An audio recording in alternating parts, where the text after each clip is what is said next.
I actually did this a couple of weeks ago and I saved myself, get this, $30 a month. $30 a month, that's $360 a year. Yeah, I had to stop to do the math.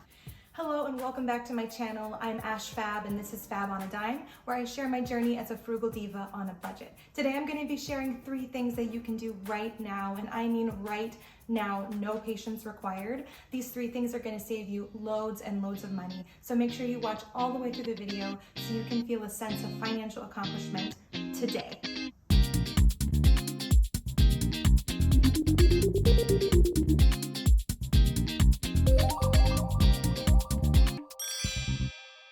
So often when we talk about personal finance, taking control of our finances, we're talking about the long game.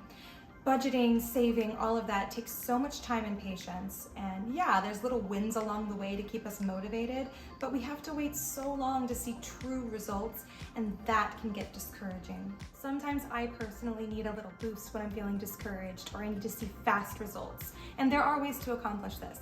So if you're feeling unmotivated or you're just looking for something to get you going on your savings, let's talk about ways you can see immediate results. Before we jump into these 3 actions that you should take, it would help me so much if you would give this video a thumbs up and hit that subscribe button. Don't forget to turn on your notifications so you can see all my new exciting content where I keep budgeting and saving money fun. Okay, let's get started.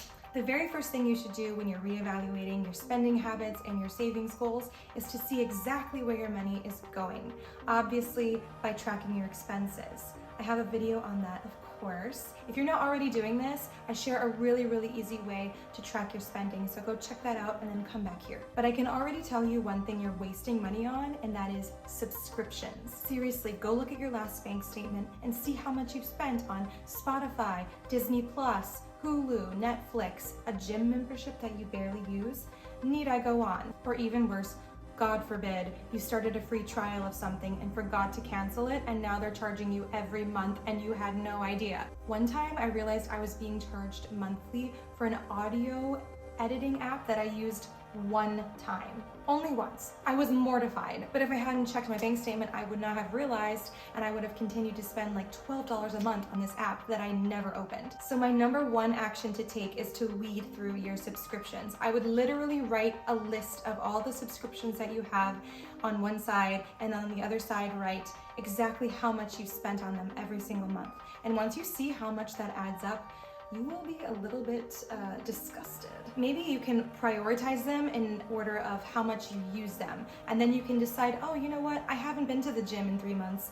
Maybe I should cancel that membership. There are always different ways to cut costs. For example, if you are using an Amazon Prime account and someone else in your household also has a Prime account, maybe you don't need 2 Prime accounts for the same household. There's really no sense in having 2 Prime accounts if you're getting deliveries to the same address anyway. Share accounts with your friends and family members and cut back drastically on the number of subscriptions that are hitting your bank account. You will be surprised at how much that adds up. For example, if you can stomach listening to a couple of ads now and then, maybe a Spotify premium account is unnecessary. That's $10 a month you could be putting away towards savings. Subscriptions are where your money goes silently away to die.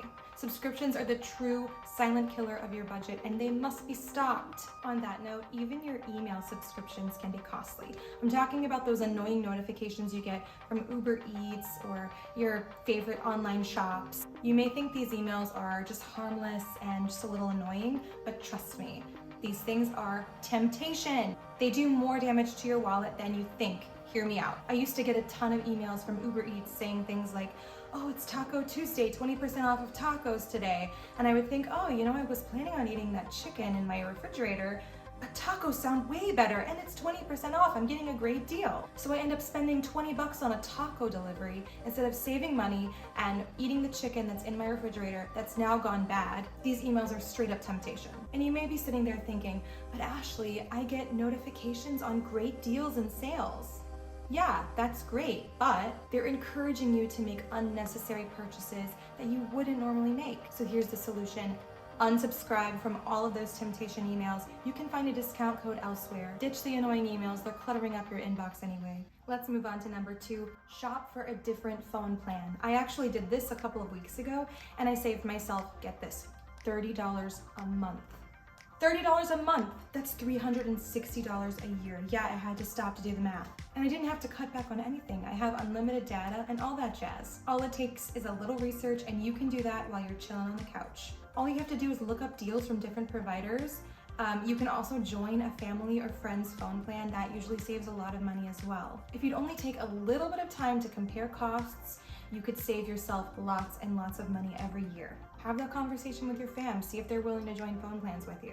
Also, if you're like me and you like to travel outside of the country, make sure you're finding yourself a plan that isn't too costly on those overseas trips. For example, my last plan, I was spending $10 a day on data when I would go overseas, and now I'm only spending $5 a day, so I cut that cost in half. So really research those plans and deals to find the best plan for you. But I guarantee you, you can find something that's gonna cost you way less than what you're paying right now. Really, just like make the phone call. You're gonna feel a huge sense of financial accomplishment. And then you find yourself inspired to save more money. It's like a snowball effect. You make better and better decisions, and you find yourself in a great place. Here's a bonus tip. See if there's an option to go paperless on your billing on your phone plan and save yourself a little bit of money. Sometimes these plans have a discount if you go paperless. So if you're willing to just not get those things in the mail, you might save yourself up to $10 a month. This step also applies with other policies like your car insurance. Every year when you go to renew your car insurance, maybe take a second to shop around, see if you can find yourself a better deal instead of just being lazy and renewing that same policy over and over again. I've saved myself hundreds of dollars a year just by comparing rates alone. It doesn't take that long, and it will pay off. The next step you can take right now, step number 3, is take a good long look at who you're banking with. Are you looking at those bank statements and finding wild bank fees? When I bank with Bank of America, I find like $12 fees every month for a maintenance fee. I'm like, what even is that? It frustrates me to no end.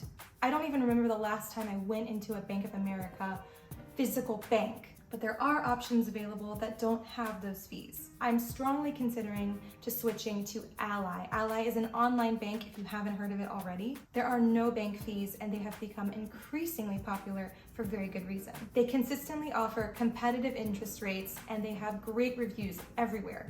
The only downside to this is if you're using a lot of cash. There's no way to deposit your cash into your account because there is no physical bank. I take home a lot of cash, so that's why I haven't quite made that transition just yet. However, I have been using that cash to fill up my cash envelopes, so maybe I will make that change pretty soon.